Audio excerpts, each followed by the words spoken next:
Hello everyone, welcome to IFAS। मैं हूं कविता और आज के सेशन में हम बात करने वाले हैं गेसिंग वर्सेस स्किपिंग। तो आप सभी लोग IIT जैम और CET का एग्जाम देने वाले हैं, तो नेगेटिव मार्किंग्स दोनों ही एग्जाम में होते हैं। तो किस तरीके से नेगेटिव मार्किंग से बचना है डिटेल में जानेंगे हम आज के वीडियो में, तो वीडियो को एंड तक आपको ज़रूर देखना है। तो सबसे पहले हम बात कर लेते हैं एग्जाम स्ट्रक्चर के, एक बार रिकैप ले लेते हैं एग्जाम स्ट्रक्चर का।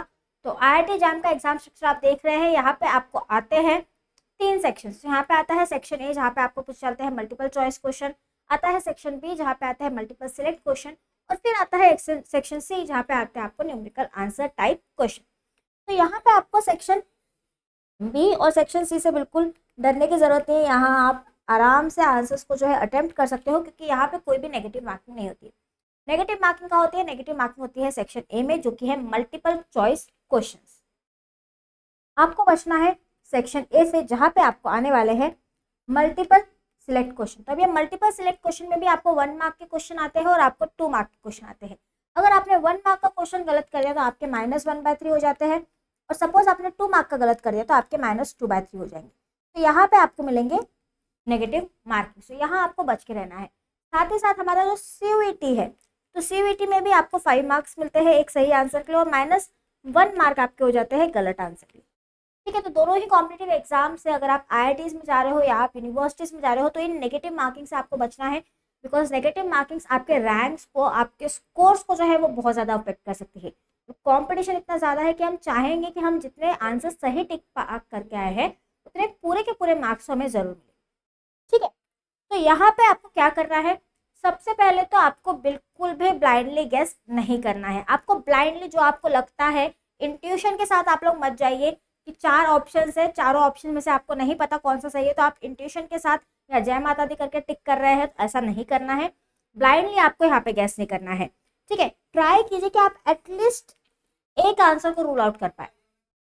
ट्राई करिए कि आप एटलीस्ट 1 या 2 आंसर्स को जो है वहां से रूल आउट कर लो। इसके बाद क्या होगा, सपोज 4 आंसर्स है, उसमें से आप 2 रूल आउट होते तो आपके सही होने के चांसेस अभी 50% हो जाएंगे। ठीक है, तो उन्हीं आंसर्स को यहाँ पे आप गेस करिए या उन्हीं आंसर्स को आप अटेम्प्ट करिए जहाँ पे आप एटलीस्ट 1 या 2 ऑप्शंस को एलिमिनेट कर सकते हैं। ठीक है, तो गेसिंग आपको कब करनी है, जब आप 1 या 2 ऑप्शंस को एलिमिनेट कर सकते हो। ठीक है, कि हाँ ये ऑप्शन तो बिल्कुल सही नहीं हो सकते। उसके बाद आपके पास बचे 2 ऑप्शन या 3 ऑप्शन, उसमें से अगर आप टिक करते हो तो आपके सही आंसर होने के चांसेस बढ़ जाते हैं। अगर आपको चारों ही ऑप्शंस नहीं पता और आपको कोई भी आइडिया नहीं है कि इसका आंसर आने क्या वाला है, इस सिचुएशन में बेस्ट होता है कि आप स्किप कर दीजिए। ठीक है, गेस कब करना है, जब आप 1 या 2 ऑप्शंस को एलिमिनेट कर पाओ। ऑलराइट, और स्किप कब करना है, जब आपको कोई भी आइडिया नहीं है कि क्वेश्चन का आंसर क्या हो सकता है। तो यहाँ पे आपको थोड़ा दिमाग से खेलना होगा। ठीक है, तो अगर आपके पास एक भी ऑप्शन है जो आप एलिमिनेट कर पाते हो, तो आप एक वर्थ ट्राइंग है, एक बार आप चांस ले सकते हो। अदरवाइज आप स्किप कर दो। ठीक है, तो ये आपको याद रखना है, अदरवाइज आपको स्किप करना है। ठीक है, तो यहाँ पे आपको टिप्स क्या यूज करने हैं। सबसे पहले तो आपको पैनिक नहीं होना है। अगर आप अनश्योर, तो सपोज आप एग्जाम में जाके बैठे हो, फर्स्ट क्वेश्चन आया और फर्स्ट क्वेश्चन आपको नहीं समझ में आ रहा, आपको नहीं पता इसका आंसर क्या है, आपको नहीं समझ में आ रहा, तो this can cause a panic situation. आपको, आपने आगे क्वेश्चन देखे भी नहीं है, पर फर्स्ट क्वेश्चन से अगर आप नहीं सॉल्व कर पा रहे हो, कुछ आइडिया नहीं आ रहा है, तो पैनिक हो सकता है। तो सबसे पहले तो आपको पैनिक नहीं करना है। ठीक है, अगर ऐसे क्वेश्चंस को फर्स्ट केस में तो आप स्किप कर दो। आप क्वेश्चन पढ़ो, आंसर पढ़ो, नहीं समझ में आ रहा है 10 सेकंड के अंदर आंसर क्या होगा, skip the question, move to another question. ठीक है, एक राउंड आप ऐसे कर लो। Now you come to the questions जो आपने स्किप किए हैं।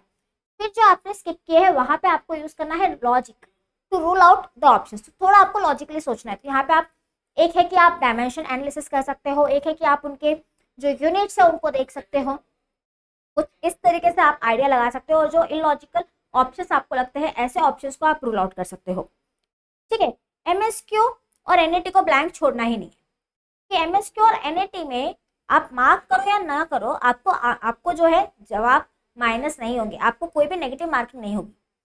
ठीक है, तो नेवर लीव MSQ और NAT ब्लैंक। आपको अगर नहीं भी आता है, कुछ भी नहीं आता है, तो भी ABCD में से एक ऑप्शन आप टिक करके जाइए। ठीक है, और अगर MCQ में आपको कोई भी आइडिया नहीं है, सपोज आपने एक राउंड कर लिया, आप दोबारा उस क्वेश्चन पे आ रहे हो, still you are not understanding इसका आंसर क्या हो सकता है, तो आप स्किप कर दो। ठीक है, और टाइम को वाइजली मैनेज करना है। बहुत ज्यादा किसी भी पर्टिकुलर MCQ में आपको टाइम इन्वेस्ट नहीं करना है। बहुत ज्यादा किसी भी क्वेश्चन पे आपको थॉट नहीं देना है। आ रहा है मार्क करो, नहीं आ रहा है आगे बढ़ो। ठीक है, आएगा आएगा, बहुत ज़्यादा प्रेशर करोगे, अपने आप को एग्जॉस्ट कर लोगे मेंटली, पैनिक सिचुएशन में नहीं जाना है। तो यहाँ पे आ रहा है तो टिक करो, नहीं आ रहा है तो आगे बढ़ो। आ रहा है तो टिक करो कब, जब आप एटलीस्ट एक ऑप्शन को जो है रूल आउट कर पाओ, तो आपके चांसेस सही होने के बढ़ जाते हैं।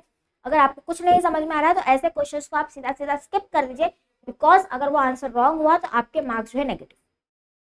ठीक है, तो यहाँ पे ये जो टॉपर्स है इन्होंने यही स्ट्रैटेजी अपनाई है। जितने भी टॉपर्स हैं इन सबके पॉडकास्ट आपको मिल जाएंगे IFS के चैनल पे, तो वहां आप जाके देख लेना कि सभी टॉपर्स ने एक ही स्ट्रैटेजी अपनाई है कि जो आंसर्स आते हैं, जो आंसर श्योर है उनको ही मार्क करते हैं, और जो आंसर्स पे अनश्योर है उन आंसर्स को टच नहीं करते हैं। तो ये टॉपर्स है IFS से, और 10 में से 6 स्टूडेंट्स जो है वो IFS के थे। तो वी आर प्राउड कि हमारे स्टूडेंट्स जो है एग्जाम्स में टॉप करते हैं, और 1000 प्लस सिलेक्शंस ऑलरेडी IITs में हो गए हैं।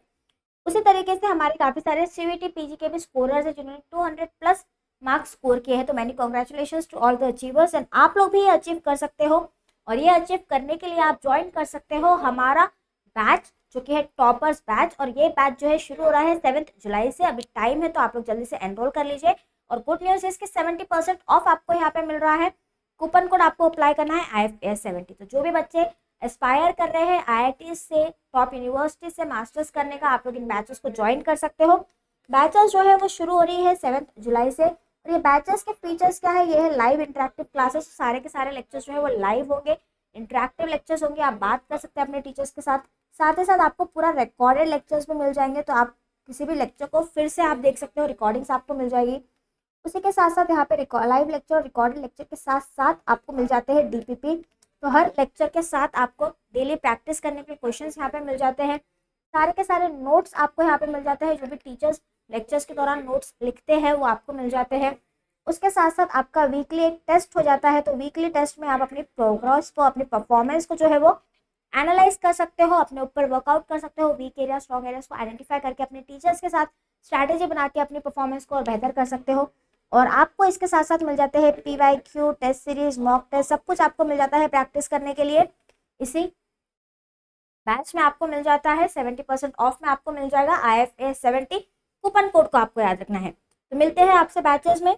और CUET के लिए अगर आप प्रिपेयर कर रहे हो तो यहाँ पे हम आपके लिए लेके आए हैं रिकॉर्डेड कोर्सेज। तो बिल्कुल हैसल फ्री, अपने हिसाब से, अपने शेड्यूल के हिसाब से आप लोग प्रिपेयर कर सकते हैं CUET के लिए। अपनी पेज पे पढ़ सकते हैं, रिवाइज करते हैं किसी भी टॉपिक को as many times as you want. Faculties हैं यहाँ पे, एक्सपर्ट्स हैं अपने अपने सब्जेक्ट्स में। HD क्वालिटी के आपको लेसन के वीडियोस मिलेंगे, PDF मिल जाएंगे आपको प्रैक्टिस करने के लिए, क्वेश्चन प्रैक्टिस मिल जाएंगे। अफोर्डेबल और फ्लेक्सिबल लर्निंग है, आप अपने शेड्यूल खुद बना सकते हैं और जब भी आपके पास टाइम है आप पढ़ सकते हैं। यहाँ भी आपको मिल रहा है फ्लैट 70% ऑफ। कूपन कोड आपको याद है IFS70। ये कूपन कोड आपको लगाना है 70% ऑफ को अवेल करने के लिए। और साथ ही साथ फ्री में आपको मिल जाते हैं सारे के सारे PYQs IIT JAM और CUET के। तो आप IFS के ऐप पे विजिट कर सकते हैं और वहाँ पे खुद को रजिस्टर कर लीजिए, एग्जाम को सिलेक्ट कर लीजिए और डाउनलोड कर लीजिए सारे के सारे PYQs बिल्कुल फ्री में। इसी के साथ साथ आपको पेपर एनालिसिस भी मिल जाता है, जहाँ आपको पता चल जाएगा कि किस सेक्शन से कितने क्वेश्चंस आए हैं, किस सब्जेक्ट से कितने क्वेश्चंस आए हैं। तो सब्जेक्ट्स को प्रायोरिटाइज आप कर सकते हैं, सब्जेक्ट्स को उस तरीके से आप पढ़ सकते हैं, उतना टाइम आप किसी एक पर्टिकुलर सब्जेक्ट को अलॉट कर सकते हैं। बिल्कुल फ्री में अवेलेबल है IFS के ऐप पे, जरूर जाके चेकआउट करिए। And thanks for watching and thanks for listening. अगर आपको आइडिया पसंद आया हो गैसिंग वर्सेस कीपिंग का, तो वीडियो को लाइक जरूर करना, कमेंट्स में अपने व्यूज जरूर शेयर करना। चैनल को सब्सक्राइब अगर आप अब तक नहीं किया है तो सब्सक्राइब कर लीजिए, ताकि आपको सारे वीडियोस यहाँ पे नोटिफिकेशन आ जाए हर एक वीडियो की जो मैं लाती हूँ। और अगर आपको कोई और टॉपिक पे वीडियो चाहिए तो वो भी आप कमेंट सेक्शन में मुझे बता सकते हैं। तब तक के लिए goodbye, take care, keep learning.